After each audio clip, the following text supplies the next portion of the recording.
O Evangelho segundo Mateus, capítulo 24. Então, Jesus saiu do templo e, ao caminhar, seus discípulos chegaram mais perto dele para lhe apontar as construções do templo. Ele, entretanto, lhes observou: Estais vendo todas estas coisas? Com toda certeza eu vos afirmo que não ficará aqui pedra sobre pedra, pois que serão todas derrubadas. Tendo Jesus se assentado no Monte das Oliveiras, os discípulos chegaram até ele em particular e lhe pediram: Dize-nos, quando ocorrerão estas coisas? E qual será o sinal da tua vinda e do final dos tempos?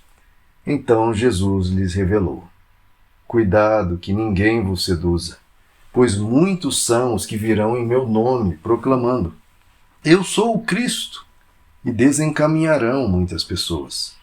E vós ouvireis falar de guerras e rumores de guerras. Todavia não vos desespereis, porque é preciso que tais coisas ocorram, mas ainda não será o fim. Porquanto nação se levantará contra nação, e reino contra reino. Haverá fomes e terremotos em vários lugares. Contudo, esses acontecimentos serão apenas como as primeiras dores de um parto. Então, eles vos entregarão para serem afligidos e condenados à morte. E sereis odiados por todas as nações por serem meus seguidores. Nessa época, muitos ficarão escandalizados, trairão uns aos outros e se odiarão mutuamente. Então, numerosos falsos profetas surgirão e enganarão a muitos. E por causa da multiplicação da maldade, o amor da maioria das pessoas se esfriará. Aquele, porém, que continuar firme até o final, será salvo.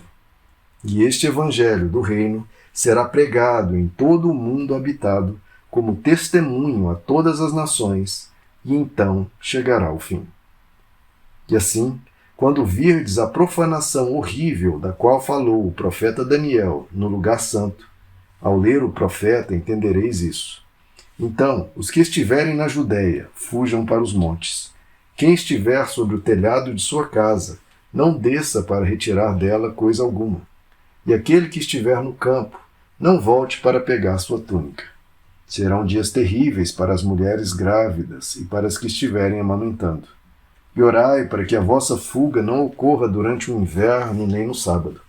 Porquanto haverá nessa época grande tribulação, como jamais aconteceu desde o início do mundo até agora, nem nunca mais haverá. E se aqueles dias não tivessem sido abreviados, nenhuma carne seria salva. Mas, por causa dos eleitos, aquele tempo será encurtado. Então, se alguém vos anunciar: Vede, aqui está o Cristo, ou ei-lo ali, não acrediteis, pois se levantarão falsos cristos e falsos profetas, e apresentarão grandes milagres e prodígios para, se possível, iludir até mesmo os eleitos. Vede que eu o prenunciei a vós. Portanto, se vos disserem: Eis que ele está no deserto, não saiais. Ou ainda, ele está ali mesmo, nos cômodos de uma casa, não acrediteis. Pois da mesma maneira como o relâmpago parte do Oriente e brilha até no Ocidente, assim também se dará a vinda do Filho do Homem. Onde houver um cadáver, ali se reunirão os abutres. Imediatamente após o tormento daqueles dias, o sol escurecerá, e a lua não dará a sua luz, e as estrelas cairão do céu, e os poderes celestes serão estremecidos. Então surgirá no céu o sinal do Filho do Homem, e todos os povos da terra prantearão, e verão o Filho do Homem chegando nas nuvens do céu com poder e majestosa glória. Ele enviará os seus anjos com poderoso som de trombeta, e estes reunirão os seus eleitos dos quatro ventos, de uma a outra extremidade dos céus. Portanto, aprendei com a parábola da figueira. Quando, pois, os seus ramos se renovam e suas folhas começam a brotar, sabeis que está próximo o verão. Da mesma forma, vós, quando virdes todos esses acontecimentos, sabei que ele está muito próximo, às portas. Com toda certeza, eu vos afirmo que não passará esta geração até que todos esses eventos se realizem. O céu e a terra passarão, mas as minhas palavras jamais passarão.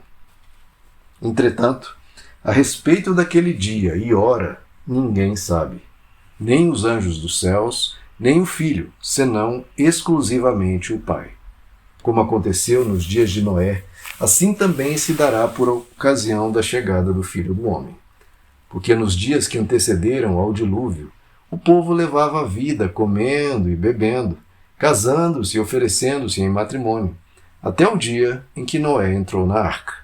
E as pessoas nem notaram até que chegou o dilúvio e levou a todos.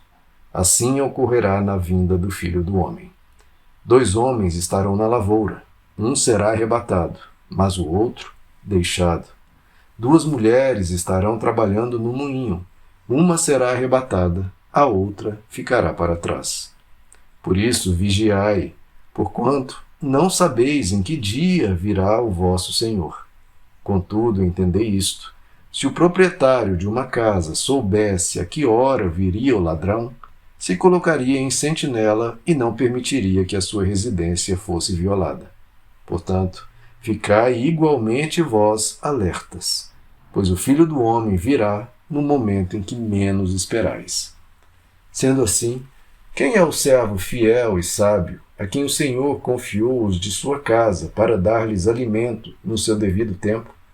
Feliz aquele servo a quem o seu Senhor, quando voltar, o encontrar agindo dessa maneira. Com certeza vos afirmo que o Senhor confiará a seu servo todos os seus bens. Entretanto, supondo que esse servo, sendo mau, diga a si mesmo: meu Senhor está demorando muito, e por isso passe a agredir os seus conservos e a comer e beber com beberrões. O Senhor daquele servo virá num dia inesperado e numa hora que o servo desconhece, e o Senhor o punirá com toda a severidade e lhe dará um lugar ao lado dos hipócritas, onde haverá grande lamento e ranger de dentes.